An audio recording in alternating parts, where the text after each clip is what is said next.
তারেক রহমান কি চলে এসছে? তারেক রহমান কি পথে আছে, নাকি তারেক রহমান আসবে না? এসব নিয়ে গত অন্তত পক্ষে দুদিন তো হবেই জল্পনা কল্পনা চলছে। আসলে তারেক রহমান কি করছেন, তিনি কি তার মায়ের মৃত্যু শয্যা পাশে তিনি কি থাকবেন কিনা।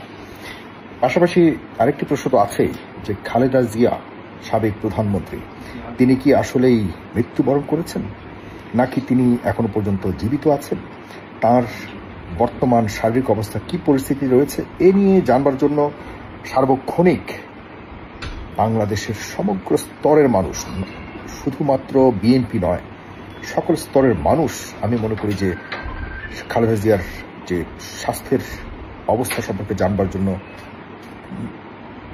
প্রচন্ড রকম মুখিয়ে রয়েছে। তাকে ভালোবেসে তার প্রতি অনেকের ভালোবাসা রয়েছে আনকন্ডিশনাল। তার প্রতি যে সাধারণ মানুষের ভালোবাসা, সেটি আমরা দেখেছি যখন আমি নিজেও সেই অ্যাপোলো হসপিটাল বা এভারকেয়ার হসপিটালের পাশে যখন গিয়েছি। রাত ৩টা ৪টা পর্যন্ত সাধারণ মানুষ যারা জানে যে খালেদা জিয়ার পাশে যাবার কোনো সুযোগ নেই, তারাও চোখের পানি ফেলছে এভারকেয়ার হসপিটালের বাইরে। চতুর্দিকে এভারকেয়ার হসপিটাল, চতুর্দিকে মানুষের ভিড়। সুতরাং এটি আসলে শুধুমাত্র আনকন্ডিশনাল ভালোবাসা ছাড়া কোনোভাবেই সম্ভব নয়। এবং আমার কাছে মনে হয়েছে বাংলাদেশের এই পুরো স্বাধীনতার পর ইতিহাসের যত রাজনৈতিক দল বা রাজনৈতিক নেতাদের মৃত্যু হয়েছে, এতটা ভালোবাসা খালেদা জিয়া ছাড়া আর কেউ পেয়েছে কিনা আমি জানি না। অনেকের মৃত্যু হয়েছে, জিয়াউর রহমানের মৃত্যু হয়েছে একটা অস্বাভাবিকভাবে, অনেকের মৃত্যু হয়েছে অস্বাভাবিকভাবে, কিন্তু এরকম স্বাভাবিক মৃত্যুর এত বছর, এত মানে দীর্ঘ একটা জীবনের পর রাজনৈতিক ব্যক্তিদের অনেক সমালোচনা থাকতে পারে, অনেক আলোচনা থাকতে পারে, অনেক ধরনের নেতিবাচক দৃষ্টিভঙ্গি থাকতে পারে, কিন্তু খালেদা জিয়ার ব্যাপারে সাধারণ মানুষের যে অনুভূতি আমরা দেখছি, এটি আসলেই তার প্রাপ্তি। এটি কারণ হলো তিনি আসলেই সেরকম একজন মানুষ আছেন এখনো। আমি মনে করি তিনি মৃত্যুবরণ করেননি। সুতরাং যারা বলছেন যে খালেদা জিয়া মৃত্যুবরণ করেছে, এটি এখন পর্যন্ত আজ অবধি, আজকে প্রায় ৩ তারিখ, আমি 2 তারিখ রাতের প্রায় শেষ দিকে 12টা প্রায় বাজবে এমন একটি সময় আমি এটি করছি। এর কারণ হলো আপনারা শেষ পর্যন্ত শুনবেন ভিডিওটি, কারণ আমি কিছু তথ্য এনেছি। আপনারা জানেন যে আমি আসলে খুব শিওর হওয়া ছাড়া কোনো তথ্য প্রচার করি না। এটি আমি কখনোই করিনি, কারণ আমি চাই না মানুষ আমার তথ্যের উপরে ভিত্তি করে কোনো ভুল বুঝুক। এটি আমি শিওর হওয়া ছাড়া, ভেরিফাই করা ছাড়া কখনোই আমি কোনো তথ্য দেই না। প্রিয় ভাইরা, আপনারা অনেকে আমার কাছ থেকে জানতে চেয়েছেন ইনবক্সে যে আসলে তারেক রহমান সাহেবের আগমন এবং খালেদা জিয়ার অবস্থা কি। আমি যেহেতু ক্ষুদ্র একজন সংবাদকর্মী বলতে পারেন, বা সংবাদ সংগ্রহের জন্য সবসময় কাজ করে থাকি, সাংবাদিক না হলেও, সে জায়গাতে আমার কাছে মনে হয়েছে আপনাদের কাছে কিছু তথ্য, এটি যে শতভাগ সঠিক হবে এটা আমি বলছি না, কিছুটা হলো আমারও ইনফরমেশন প্রাপ্তির ক্ষেত্রে আমার দোষ নয়। ইনফরমেশন আমাকে যারা দিচ্ছে তাদের হয়তো জানবার ঘাটতি থাকতে পারে, সেখানে কিছুটা হলো এদিক সেদিক হতে পারে। তো আমার কাছে মনে হচ্ছে যে আমার জায়গা থেকে আপনারা যারা অনেক আগ্রহ ভরে সারাক্ষণ তাকিয়ে আছেন যে আসলে খালেদা জিয়া তারেক রহমান আগমনের বিষয়টা আসলে কোথায় আছে, সেজন্য আমার কাছে মনে হয়েছে যে না, আমি আপনাদেরকে কিছুটা হলে জানাই আমার জায়গা থেকে যতটুকু আমি জানি। আবারও রিপিট করছি, আমার তথ্যগুলো যেগুলো আমি পাচ্ছি, এগুলো 90% সঠিক হতে পারে, কিন্তু 10% সঠিক নাও হতে পারে, মানে পার্সেন্টেজ খুবই কম। আমি যতটুকু শুনেছি যে জনাব তারেক রহমান লন্ডন থেকে তিনি ইতিমধ্যে লন্ডন তিনি তার বাসা ত্যাগ করেছেন, এবং তিনি হয়তো মধ্যপ্রাচ্যের দিকে, এখনো শিওর না, তিনি হয়তো মধ্যপ্রাচ্যের দিকে যেতে পারেন। তবে এই পুরো বিষয়টি সরকার থেকে শুরু করে সমগ্র সিস্টেম, ইমিগ্রেশন সিস্টেম থেকে সবাই খুবই সর্বোচ্চ রকম নিরাপত্তা এবং সর্বোচ্চ রকম, বিশেষ করে এটিকে গোপন রাখবার যে বিষয়টি, এটি তারা পালন করছে। এর কারণ আছে, ডেফিনেটলি কারণ আছে, শুধুমাত্র কোনো শত্রুতার কারণে নয়। তার নিজের নিরাপত্তা বলতে জনগণের ভালোবাসার, অতিরিক্ত ভালোবাসার প্রতিফলনেও এক দুর্ঘটনা ঘটতে পারে, তাকে দেখবার জন্য কোটি কোটি মানুষ ঝাঁপিয়ে পড়তে পারে, এবং তার মা জনাব বেগম খালেদা জিয়া এখন খুবই মৃত্যু সংকটাপন্ন অবস্থায় রয়েছেন এভারকেয়ার হসপিটালে। সেখানে এমনিতেই মানুষ পুরো গিজগিজ করছে, এর উপর আবার যখন জানবে যে এত বছর পর বিএনপির সর্বোচ্চ নেতা জনাব তারেক রহমান সবার ভালোবাসার মানুষ আগমন করছে, তখন একটা খুবই ভয়ঙ্কর একটা পরিস্থিতি হতে পারে। সে কারণে হয়তো এক বড় ধরনের প্রাইভেসি মেনটেন করাটা খুবই স্বাভাবিক। তবে আমি টাইমও বলছি না, অনেক কিছু জেনেও আমি শতভাগ বলছি না, এই ঠিক একই কারণে বলছি না। তবে যেহেতু আপনারা অনেকেই জানার জন্য আগ্রহ নিয়ে বসে আছেন যে আমাদের মতো মানুষদের কাছে কিছুটা হলেও আপনারা ধারণা পেতে পারেন যে তাদের আসলে অবস্থান কি। আমি মনে করি যে তিনি হয়তো খুব শীঘ্রই আজ কালকের মধ্যে অথবা পরশুর মধ্যে হয়তো, আবারও বলছি, কারণ তার বাড়িতে এখন কোনো ধরনের, লন্ডনের বাড়িতে যেখানে তিনি থাকেন সেখানে কোনো মানুষের আনাগোনা নেই।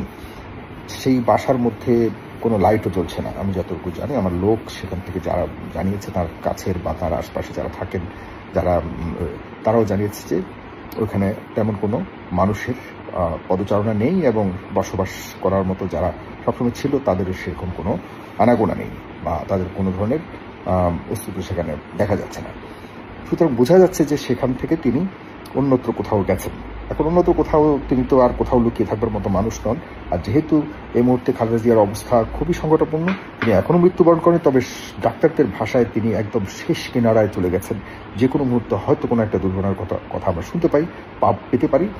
এই অবস্থাতে মা তো পৃথিবীর সবচেয়ে মূল্যবান সম্পর্ক, যে মায়ের জন্য তিনি রাজনীতিতে এসছেন, যে মা তার জন্য সারাটা জীবন, মানে তার মা হিসেবে সবসময় দুঃখ কষ্ট থাকলেও একমাত্র এই একটি সন্তানের কাছেই তিনি যাওয়ার জন্য বারবার চেষ্টা করেছেন, বাংলাদেশের সরকারের কাছে বহুবার আবেদন করেছিলেন।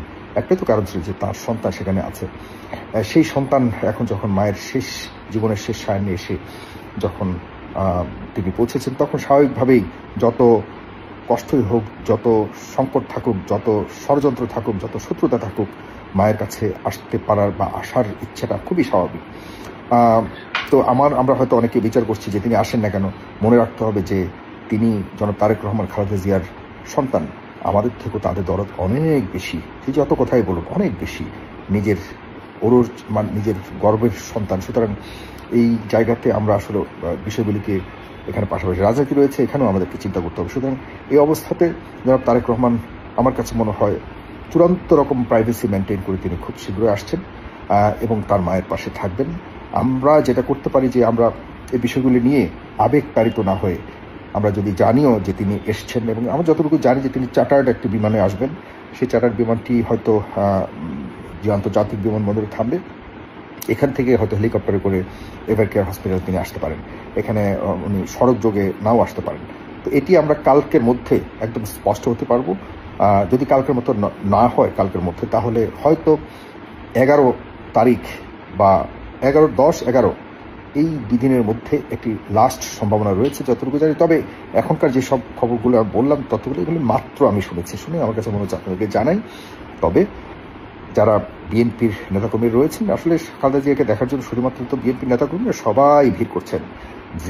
জনাব ডাক্তার আবু তাহের, যিনি জামায়াতে ইসলামের নায়েবে আমির, তিনি চমৎকার একটি মন্তব্য করেছেন, আমার খুবই ভালো লেগেছে। যে দলই করুক, কিন্তু তিনি একটি মন্তব্য করেছেন যে খালেদা জিয়া শুধুমাত্র বিএনপি নেত্রী নন, তিনি সমগ্র মানুষের সবার নেত্রী। সুতরাং সেই জায়গাতে সবাই ভিড় করতে পারে, কিন্তু এই ভিড়গুলো হয়তো জনাব খালেদা জিয়ার জন্য খারাপ হতে পারে, জনাব তারেক জিয়ার জন্য অনেক খারাপ হতে পারে। সুতরাং আমরা সেই বিষয়গুলিকে অবশ্যই লক্ষ্য করব এবং এগুলিকে ভেবেচিন্তে মাথায় রেখে আমরা সেখানে ভিড় করি, আর যাই করি একটু সচেতন থাকা উচিত বলে আমি মনে করি। সুতরাং আমি ব্যক্তিগতভাবে খবর জানবার জন্য সার্বক্ষণিক বিভিন্ন সোর্সে খবর রাখছি। আমি আরেকটা কথা বলে রাখছি, এখন পর্যন্ত কিন্তু আসলেই স্পেশাল ব্রাঞ্চের কাছেও কিন্তু সেরকম তথ্য নেই।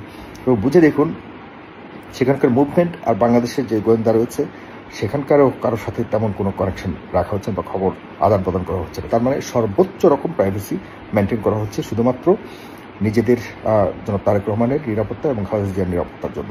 সুতরাং আপনারা এই বিষয়গুলিকে মেনে চলতে হবে, এটি হলো এই মুহূর্তের একমাত্র আমাদের কাজ, বা আপনারা যারা দেখছেন তাদের কাজ। ধন্যবাদ। আমি আবারও কোনো তথ্য জানলে আপনাদের কাছে জানানোর চেষ্টা করব। তবে গুজবে কান দিবেন না। এখন পর্যন্ত জনাব খালেদা জিয়া খুবই ভালো আছেন। সে একই অবস্থায় রয়েছেন, তিনি খুব মৃত্যুশয্যাশায়ী, কিন্তু তিনি মারা যাননি। আর জনাব তারেক রহমান হয়তো তিনি আগামী কাল বা পরশুর মধ্যে বাংলাদেশে আসতে পারেন। এটি সবার কাছে অনুরোধ যে আপনারা অবশ্যই আপনাদের এই বিষয়গুলিকে বুঝে শুনে আপনাদের সচেতনতার পরিচয় আপনারা দেবেন। আর আবারও বলছি, কোনো কিছুই আমি শতভাগ সঠিক এটা আমি কখনো বলি না, আমি ভুল হতে পারি। 2টি টেন্টেটিভ ডেট দিয়েছি, এর মধ্যে হয়তো একটি না একটি হতে পারে।